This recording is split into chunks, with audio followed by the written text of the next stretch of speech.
पिता की रिटायरमेंट के बाद जब बेटों ने मजबूर कर दिया दर दर की ठोकरें खाने को, तो कुछ ऐसा हुआ ईश्वर का चमत्कार। अनमोल रिश्ते। आज मनोहर लाल जी के घर पर मेहमानों का तांता लगा हुआ है। हो भी क्यों ना, आज मनोहर जी जिन्होंने लगातार 35 वर्षों तक सरकारी महकमे में अपनी सेवा दी थी, रिटायर होने जा रहे थे। इसी उपलक्ष्य में उनके घर रिटायरमेंट की पार्टी थी। सभी रिश्तेदार और करीबी दोस्तों को बुलाया गया था। अरे पतिदेव कहाँ गए? सुशीला जी बोली और मनोहर लाल जी को ढूंढते हुए अपने कमरे में आ पहुंची। आप यहाँ खड़े हैं? उधर पार्टी में सब मेहमान आपके बारे में पूछ रहे हैं और यहाँ आप अपनी ही सोच में गुम हैं। सुशीला जी ने जैसे ही मनोहर लाल जी की ओर देखा तो उनके चेहरे पर पीड़ा की रेखाओं को तुरंत पढ़ लिया और पूछा, क्या हुआ? कुछ बात हो गई क्या? इतना परेशान तो मैंने पिछले 35 सालों में आपको कभी नहीं देखा। सुशीला, सोच रहा हूँ रिटायरमेंट के बाद का जीवन कैसा होगा। अब तो यह घर जहाँ जिंदगी के 35 साल बिताए थे वह भी खाली करना होगा।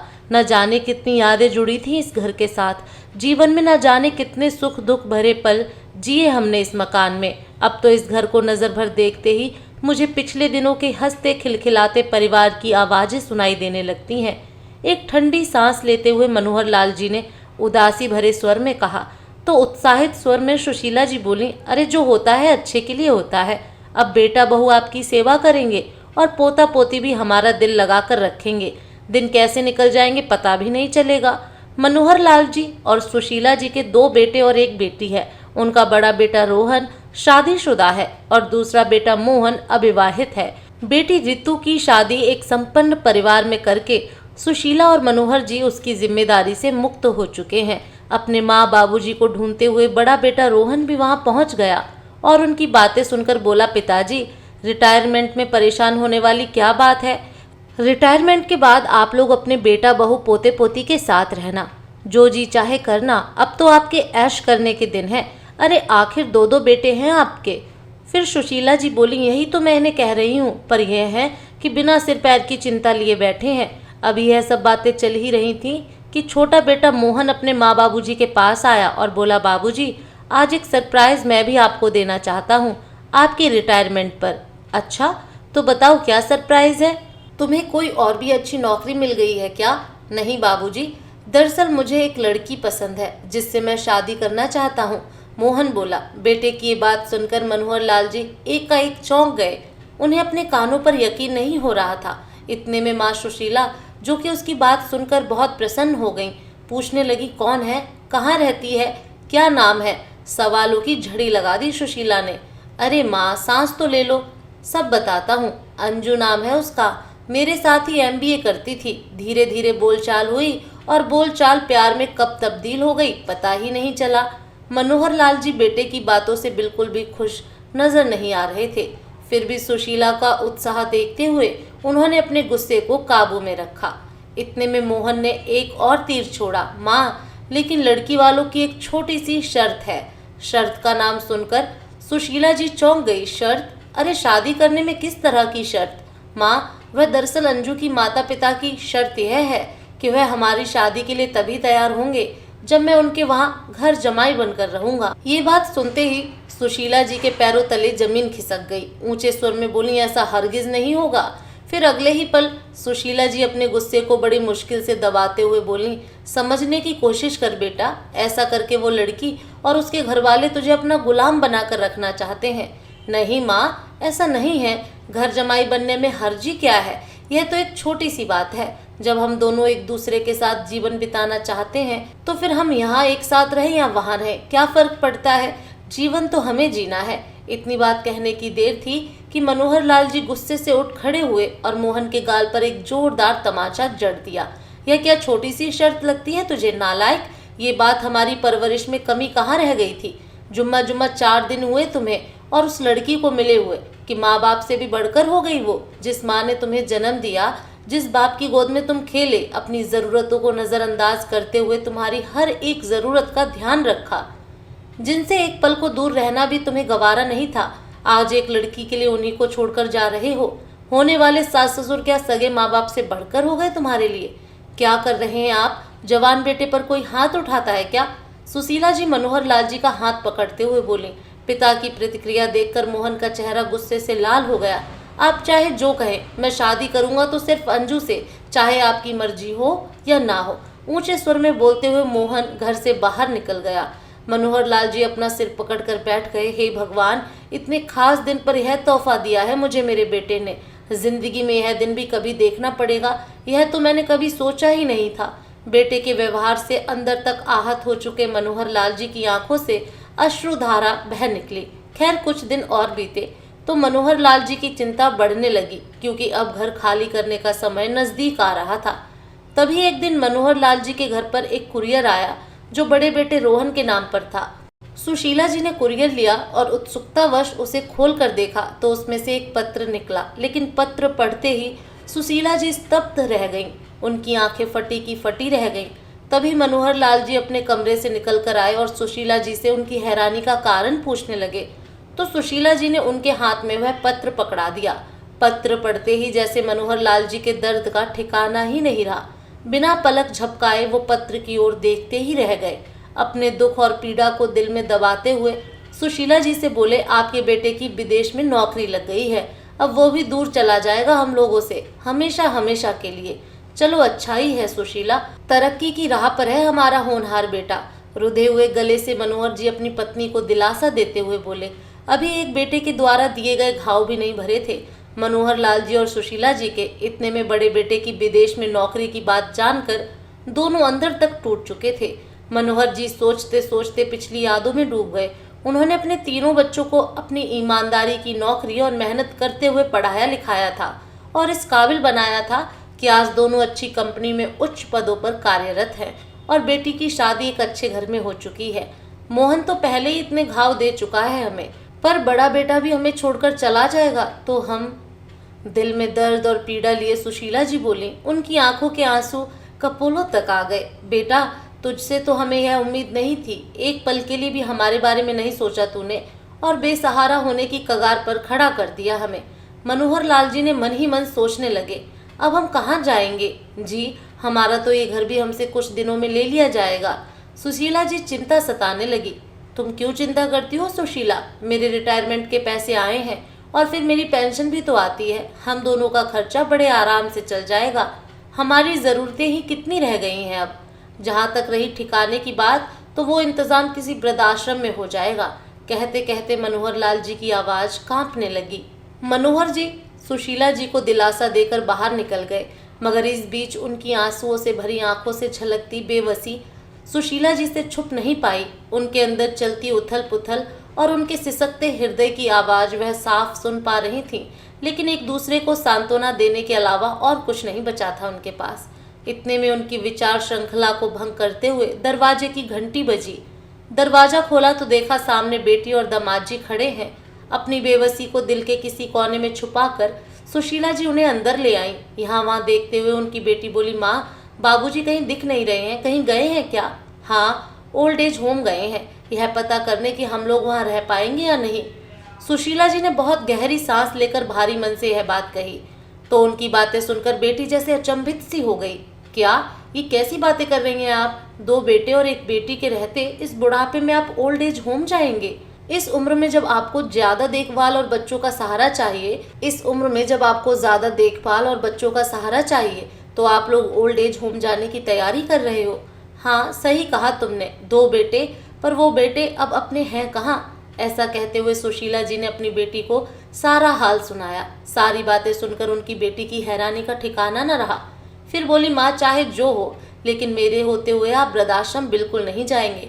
आप हमारे साथ चलिए, अब से आप दोनों हमारे साथ ही रहेंगे। क्या माता पिता की जिम्मेदारियां केवल बेटों की ही होती हैं? क्या बेटियां माँ बाप को अपने साथ नहीं रख सकती? क्यों नहीं रख सकती बेटा, लेकिन हम तुझ पर बोझ बनकर रहना नहीं चाहते। हम तो अपनी जिंदगी जी चुके हैं, हम चाहते हैं कि तू अपनी गृहस्थी में खुश रहे। सुशीला जी भरे गले से बोली। तभी उनका दामाद बोला, इस उम्र में हम आपको अकेला नहीं छोड़ना चाहते माँ जी, मैं भी आप दोनों का बेटा हूँ, आप हमारे साथ चलकर रहेंगे तो हमें खुशी होगी। थोड़ी देर में मनोहर लाल जी भी घर वापस लौट आए। सुशीला जी और मनोहर जी को अपनी बेटी दामाद के विचार जानकर प्रसन्नता हुई। बेटों ने तो हमें पल भर में पराया कर दिया और इधर दामाद जी हैं जो अकेला छोड़ना ही नहीं चाहते हमें। मन ही मन दोनों सोचने लगे। बेटी और दामाद हमदर्दी भरी नजरों से माँ पिताजी की ओर देखने लगे और उनके जवाब का इंतजार कर रहे थे कि मनोहर लाल जी बोले, बेटी के सहारे की जरूरत न पड़े, भले ही आज ही और अभी मौत हो जाए, ऐसे जिंदा रहने से तो अच्छा है कि भगवान हमें अपने पास बुला ले। तभी उनके दामाद जी मनोहर लाल जी की बातों को समझते हुए कहने लगे, मैं आपकी भावनाओं को भली भांति समझता हूँ पिताजी। अगर आप हमारे साथ हमारे घर में नहीं रहना चाहते तो हम आपके लिए अपने घर के पास ही एक मकान किराए पर ढूंढ लेते हैं। यदि आप वहाँ भी रहेंगे तो हम आपका ख्याल अच्छे से रख पाएंगे और फिर ऋतु और बच्चों का भी दिल लगा रहेगा आपके साथ। दामाद जी, हमारे प्रति आपके विचारों और भावनाओं का मैं सम्मान करता हूँ, लेकिन मेरा आत्म स्वाभिमान मुझे यह सब करने की इजाज़त नहीं देता। इतना कहकर मनोहर लाल जी सोच विचार में डूब गए। कुछ देर बाद अपनी पत्नी से कहने लगे, सुशीला, मैंने जो फैसला लिया है अपनी बची हुई जिंदगी के लिए, क्या तुम मेरे फैसले में मेरा साथ दोगी? मैंने कभी आपका साथ छोड़ा है जो आज छोड़ूंगी। मनोहर जी का हाथ थामते हुए सुशीला जी बोली। तो मनोहर जी ने कहा, तो ठीक है सुशीला, हम 2 दिन बाद ही ओल्ड एज होम चले जाएंगे। जो पैसा रिटायरमेंट से मिला है उसे ओल्ड एज होम को ही दे देंगे। सुशीला जी गहरी सोच में डूब गईं। बेटों के होते हुए इस उम्र में हमें ठिकाना ढूंढना पड़ रहा है। सोचते सोचते कभी अपनी किस्मत को कोसती तो कभी परवरिश को। फिर दर्द भरी आवाज में बोली, भगवान हमें ऊपर ही क्यों नहीं बुला लेता? अब करने को बचा ही क्या है इस जिंदगी में? अगले दिन बड़ा बेटा रोहन अपनी पत्नी और बच्चों के साथ माता पिता के घर पहुंचा। माँ बाबूजी, आज मेरे लिए बहुत खुशी का दिन है, ये लीजिए, मुंह मीठा कीजिए। ऐसा कहते हुए उसने मिठाई का डिब्बा अपने माँ पिताजी की ओर बढ़ाया तो मनोहर लाल जी, सुशीला जी उसे हैरानी से देखने लगे। पूछेंगे नहीं, ऐसी कौन सी खुशी की बात है? रोहन ने कहा। तो मनोहर लाल जी गंभीर स्वर में बोले, यही ना कि तेरी विदेश में नौकरी लग गई है, अब तू वहीं सेटल हो जाएगा और कामयाबी के शिखर को छू लेगा। हम सब जानते हैं बेटा। ऐसा कहते हुए मनोहर लाल जी ने रोहन का अपॉइंटमेंट लेटर उसके हाथों में थमा दिया। फिर सुशीला जी भारी दिल से कहने लगी, बेटा, यह फैसला करने से पहले तूने अपने माँ बाबूजी के बारे में एक बार भी नहीं सोचा? उम्र के इस पड़ाव पर हम कहाँ जाएंगे, कैसे जिएंगे? कहते कहते माँ का गला रुंधने लगा। रोहन और उसकी पत्नी ये सब बातें सुनकर हैरान थे। ये आप क्या कह रही हैं माँ? मेरी कुछ समझ में नहीं आ रहा। तभी रोहन की पत्नी की नज़र दूसरी तरफ गई तो मेज पर कुछ बैग पैक किए हुए पड़े थे। चौंकते हुए बोली, और ये आप लोग कहाँ जाने की तैयारी में हैं? बहू ने पूछा। तो सुशीला जी बोली, हमने वृद्धाश्रम जाने का सोच लिया है बेटा। अब तुम लोग पूरी तरह से स्वतंत्र हो, विदेश जाकर खूब तरक्की करो। सुशीला जी ने कहा। तो रोहन आश्चर्यचकित होता हुआ बोला, नहीं माँ, आप ऐसा सोच भी कैसे सकती हैं कि हम लोग दोनों आप दोनों को छोड़कर विदेश चले जाएंगे? मुझे नौकरी के सिलसिले में विदेश जाने का प्रस्ताव अवश्य मिला था, लेकिन मैंने उसे स्वीकार नहीं किया है। मनोहर लाल जी हैरानी से अपने बेटे की तरफ देखने लगे। माँ, आप लोगों को छोड़कर विदेश जाना तो दूर, हम लोग तो अब गुड़गांव भी नहीं जा रहे हैं। जानते हैं बाबूजी, आपकी रिटायरमेंट के बाद मैंने इसी शहर में अपना ट्रांसफ़र करवा लिया है और यहीं पर हमने मकान भी खरीद लिया है ताकि हम सब मिलकर यहाँ रह सकें। ये मिठाई उसी की खुशी में है। और बाबूजी, हम लोग आप दोनों को सरप्राइज देना चाहते थे, इसलिए अभी तक आपसे ये बात छिपा कर रखी थी। अब आप अपना बुढ़ापा अपने पोता पोती के साथ सुख से बिता सकेंगे। बेटा और बहू दोनों अपने माँ पिता के चरणों में बैठ गए और बोले, हम आपकी सेवा का मौका चाहते हैं बाबूजी। हम चाहते हैं कि आप हमारे साथ नहीं बल्कि हम आपके साथ रहें। हमें आपके स्नेह और आशीर्वाद की ठंडी छाँव की आवश्यकता है। देंगे ना आप? बेटे बहू के विचार जानकर एक ओर तो आज मनोहर लाल जी का सीना गर्व से चौड़ा हो गया था, तो दूसरी ओर अपनी सोच पर पछतावा हो रहा था। सुशीला जी अपनी खुशी के आंसुओं को रोकने में असमर्थ थीं। बेटे बहू को उठाते हुए वे दोनों बोले, बेटा, आज तुम लोगों ने हमें निहाल कर दिया। हमारे मन में तो न जाने क्या क्या ख्याल आने लगे थे। अब ये बातें चल ही रही थी कि अचानक बच्चों ने उत्साह से चिल्लाना शुरू कर दिया, अरे चाचू आ गए, चाचू कहाँ गए थे आप? सामने देखा तो मोहन हाथ जोड़े खड़ा था। उसकी आंखों से लगातार आंसू बहते जा रहे थे। उसे देखते ही मनोहर लाल जी बोले, बेटा तुम, मुझे माफ़ कर दीजिए पिताजी, आप सही कहते हैं कि अंजू और उसके माता पिता मुझे अपना गुलाम बनाकर रखना चाहते हैं। मैं तो उससे शादी करने के लिए जा रहा था, लेकिन रह रहकर मेरे कानों में आपके शब्द गूंजने लगे। अपने भगवान समान माँ बाबूजी का दिल दुखाकर मुझे भी शांति नहीं मिल रही थी। मेरी अंतरात्मा मुझे धिक्कार रही थी। मुझे अपनी गलती का एहसास हो गया है। माँ बाबूजी, मैंने आप दोनों के साथ बहुत बुरा सलूक किया है। हो सके तो मुझे माफ कर दीजिए। ऐसा कहते हुए मोहन सुशीला जी और मनोहर लाल जी के पैरों में गिर गया।